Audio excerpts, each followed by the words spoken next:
My name is Shannon Boschy. I'm a loving dad, and this is part of a series of videos that I'm producing to share with you what I'm calling the genius model of social contagion. And I'm not a genius. That's not what I'm talking about. And in the next couple of videos, I'm going to explain the two parts of that objective, give some definitions. I'm going to explain what a genius is and where it comes from, and how it ties to some theories in modern psychology. And I'm going to talk about social contagion. A lot of how I'm going to share this is going to be as by way of thought experiments and by way of pointing to experiences that you have had. And I'm confident that there's ample research, studies, and evidence to support what I'm saying. However, I'm not an academic, and I could only loosely call myself a philosopher. I would say I'm a curious student of psyche and psychology, and if you were able to read the titles of the books behind me, you would see many of them have to do with religion, mythology, psychology, something called the integral model or spiral dynamics. I've got quite a volume of work on the psychology of investments and investment markets. I've spent 20 plus years in the investment world, and the investment world is particularly vulnerable to social contagion. We have stock market bubbles that kind of happen every 7 to 10 years. When we look back through history, some of them bigger bubbles than others. If you are of a vintage similar to mine, you might remember the dot-com bubble at the turn of the century, certainly the GFC, which stands for Global Financial Crisis, which was the product of an aggregate of behavior fueled by greed and systemic rules that created unintended consequences for the economy. I have someone close to me who's a senior vice president of one of the major banks in Canada, whose portfolio was, fancy title, International Counterparty Risk.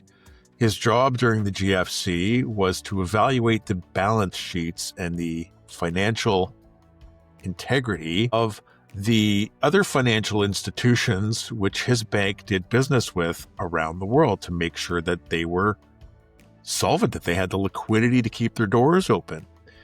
And so social contagions, I mean, according to him, we were literally in September of 2008, less than 30 minutes away from complete global financial system collapse. Like back to the Stone Age kind of thing.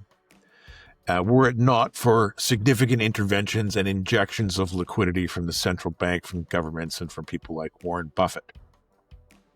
So today I'm going to talk about that thing, that weird thing, social contagion. I mentioned in my first video, if you want to look back on that, I'll put a link here in the comments so that you can get a gist of it. But, we have multiple types of social contagion. The global financial crisis, which was understood as a systemic, we use those words, systemic contagion, in not just global banks, but it ended up in the balance sheets of sovereign nations of Europe, and the financial industry called the suckers of this game the pigs: Portugal, Italy, Ireland, Greece, and Spain.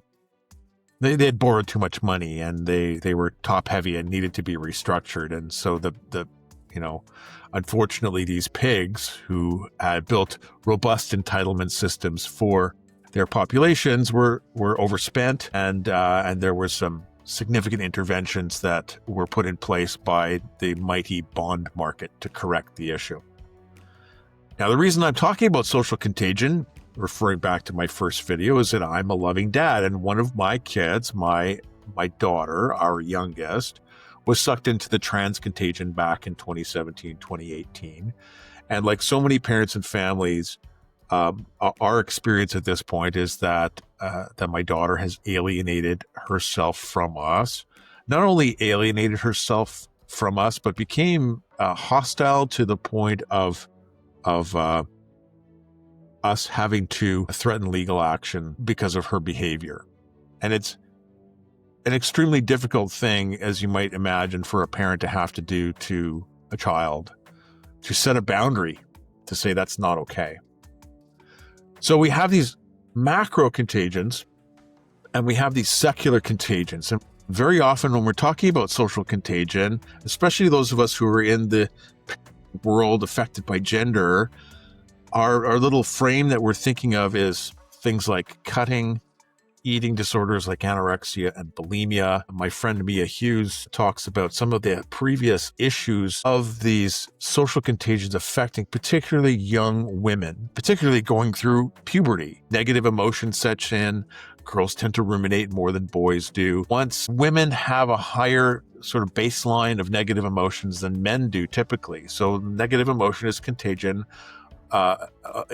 Women tend to ruminate and introspect and kind of socialize and gossip more than men. It's part of our biological differences. Men tend to just dump things and move on, punch each other in the arm or what have you, and we're not as susceptible to this kind of infection, though we're not immune, especially when it comes to some of the other contagious emotions. So why is this? Why did these types of contagion show up? And they show up in all kinds of ways. You can see a social contagion.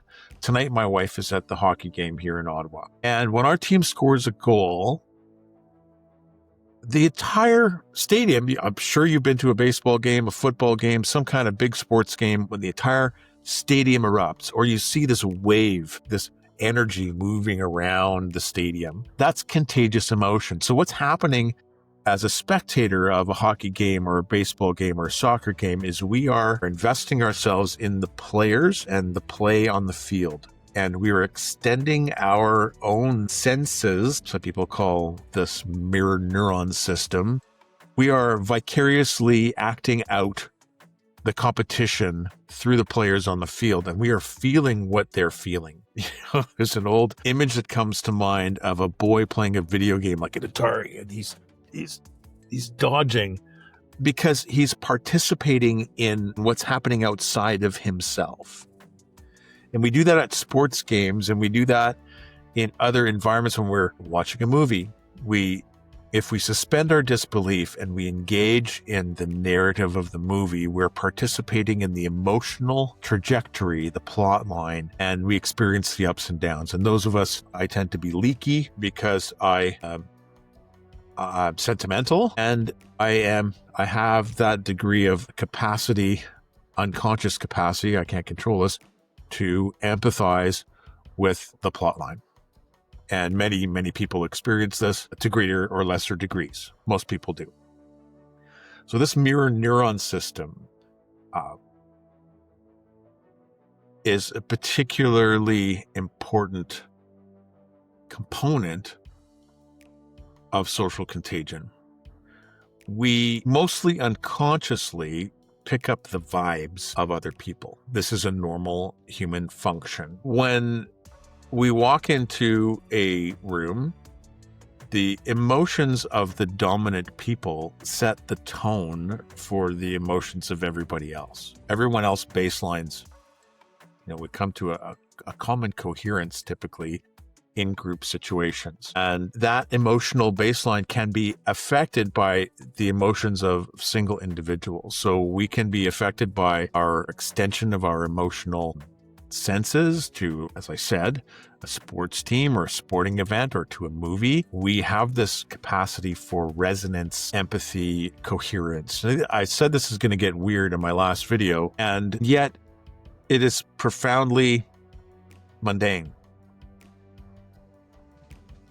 If we were to get in a time machine, go back in time 2,500 years, almost everybody on planet Earth lived in tribal conditions. There's an idea called the Dunbar coherence or the Dunbar threshold. And Dunbar was I think he's a sociologist from the UK, put forward the proposition that human beings naturally exist in groups from 50 to 150 people. because in that size of a group, we have the ability to have relationships with every other individual in the group, and we have the ability to solve problems on ad hoc basis without the need for formal laws. Go back 2.5 million years to when the primates of planet Earth that didn't perhaps include human beings, but those troops were smaller than 50 to 150. We can see that in primate behavior today, where a group gets to a certain size and a group of young males and perhaps a couple of females will hive off and become their own troop because they can't manage a unifying coherence. There has to be a contagion or coherence that binds the society together. And most of the time, the affect, that's the emotional intensity of the group, is baseline or low. But let's imagine a troop of primates of, say, 50. And if you're interested, there's a Netflix documentary right now about primates. It's 3 or 4 episodes, really fascinating, about a group of chimpanzees. One of the members of the troop on the periphery might pick up warning signs of an impending encroachment of a predator or another primate group, and they vocalize. And that vocalization alerts other chimpanzees, and the emotional affect increases, right? The intensity. And then that contagion spreads to everybody else in the group, and the whole troop lights up on alert. As a evolutionary adaptive defense mechanism, the entire troop resonates together, coheres together to attack and defend. Individuals within the group can separate into protective, females protecting the young, male warrior, and silverback aggressively marshaling their resources to attack the invaders, to protect the group as a society. Human beings are wired for social coherence this way. We forget in the modern world and the electronic environment that we live in, surrounded by traffic and neon lights and halogen bulbs and, boxed into concrete cubes in the sky, that we are actually creatures of nature.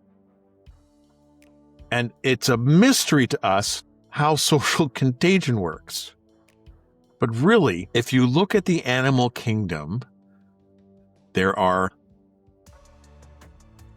infinite manifestations of social or group coherences. So we have flight animals. So flight animals are elk and deer and buffalo and cows and zebras, right? They rely on the coherence of a group for defense against predators, and there are adaptations in the behavior of the group that optimize survival for the young particularly, and for breeding females, and etc. What's another example? Here's a weird one. Fireflies flash on and off at particular frequencies. And on a calm night where there are fireflies, if you sit and watch, and you got a busy night of fireflies, those fireflies can sometimes sync. What do I mean by that? Is instead of random flashes of fireflies, the flashes eventually get to the point where they're all going on and off at the same time. That's a social coherence or a contagion. Fish balls. We think of fish like herring, these small oil fish in the West Coast. It's Oolakan on the East Coast of Canada and Newfoundland. We had the capelin. These are balls of fish that number in the hundreds of thousands or even millions. And those balls of fish kind of move and act as one. in a coherence.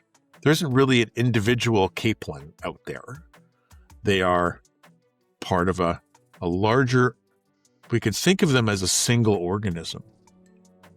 And this isn't far-fetched. We've had numerous scientific hypotheses put forward that group animals, a coherence of beings of nature, act like individual organisms. An obvious example is bees. So we can think of individual bees, but really the hive is a collective that acts as a single organism. The queen bee that does the replication, the reproduction of the young, and the worker bees and the drones. Then we get other weird manifestations of coherence. There's something called a slime mold. And a slime mold looks like slime. Single-celled organisms, but those single-celled organisms can line up with other slime mold single cells and form a coherent globule and then act like a single organism to solve problems. Scientists are fascinated by slime mold.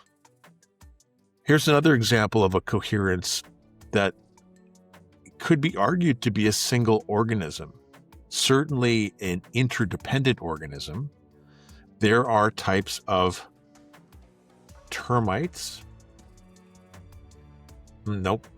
Leafcutter ants. I think there are similar phenomena in termites, in that single hive cluster. But leafcutter ants, over millions of years, have developed a symbiotic relationship with a particular type of fungi. And leafcutter ants produce enzymes and proteins and food that only the fungi is interested in. So leafcutter ants cut the leaves, they bring them back to the nest, they digestive juice these leaves, and they feed them to this fungi. And the fungi produces a byproduct which the leafcutter ants need for their survival. And neither this fungi nor this byproduct exist independently in nature. So you've got an interdependence of an organism that's coherent around survival principles and acts as one single organism. Perhaps we could suggest that with different organs, that the fungi is a particular organ of this individual being, and the different classes or categories of ants act as different organs of the being, and those organs work in a coherence at a resonance that allows for survival. Now here's another example of this. I keep using the word resonance, and that's only a tiny step from the weird woo-woo idea of vibration. Right? You've heard the New Age term that gets kind of floated around with airy certainty that people operate at a particular vibration. Well, there's something that's called sympathetic resonance. And this can actually tie to the idea of mirror neurons. Sympathetic resonance, and I'm not a musician, but if you are, you may know that if you play guitar and there's another guitar sitting on a stand, that as you pluck the strings or strum the guitar that's sitting on the stand, those strings will also begin to vibrate at the same frequency. And we have a parallel phenomena that happens with group coherence. So a social contagion, what it really is a tightened or a heightened group coherence. And very often it occurs or it escalates in response to a threat, an external threat, or a perception of a threat. And when that happens, the group will cohere around in my study of NLP going back to 1999, 2000, 2001, we called it rapport. And rapport is a state of resonance between two people. A deep rapport we call that falling in love with somebody. It's like the sense of intimacy and deep connection. Wow, I must know you from a past life. Rapport is that state of resonance between groups of people. And when I was studying NLP back in those days, I was waiting on tables. I was at a restaurant I used to call the place where old waiters go to die. And what I learned and what I realized is that out of a group of 10 people at a table, there's always a rapport leader. There's always somebody, and they might not be the person at the head of the room, in the case of a boardroom, for example, that's kind of in control of the emotional temperature of that group. And if you want to move a decision forward, that's the person you have to influence. That's the person you have to identify and connect with. And then the rest of the group will follow along because they're cohered in rapport around the rapport leader. So we get a threat, the collective affect goes up. And then the instinct is to reach out to this leader, this alpha, and to align with the behavior and the direction of that alpha. And that alpha might be a real person. It might be the silverback in the case of the chimp troop. But it also might be the rapport leader. Or it might be an idea that one attaches themselves to for a sense of security. And this is where this rapport leader is where we're going to go with the exploration of what the genius is in my next video. So to summarize simply and in a straightforward way, human beings are wired for social coherence. And because we're wired default as a survival mechanism, and perhaps one could even argue that a group, a family, clan, and a tribe of human beings are and can act as single organisms when threatened. And that instead of neurons and neurotransmitters that are firing internally and within the organism that we're in order to mobilize our physiology towards managing a threat, the transmission that coheres the group is emotion, and it's language.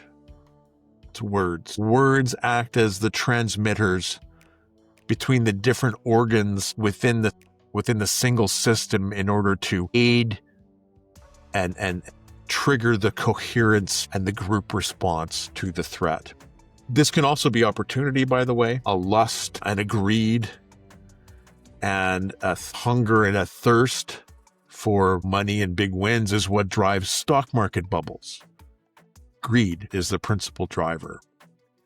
So there are different emotions that can trigger these social coherence and these contagion responses within groups of people. And the problem is that we're living in concrete boxes in the sky, and we're surrounded by neon lights and artificial environments and air conditioning. And we've actually forgotten just how deeply we are connected to other human beings. And we've forgotten the fact that this is our default for relationships. My name is Shannon Boschy. As I said at the beginning of the video, I'm a loving dad. I'm inspired by this and motivated to explore this and to share this because of my daughter being drawn into a social contagion. And I'm hopeful that we're on the other side of it. There's lots of good indicators. In my next video, I'm going to talk about, so we're talking about the genius model of social contagion. I'm going to talk about what the genius is. I'm going to talk about human attachment systems and how we're wired and how at one point we go from being plugged into our family and the silverback and the alpha male and female in our environments based on instinctual responses to being able to plug ourselves into another social level and into other influences that guide us.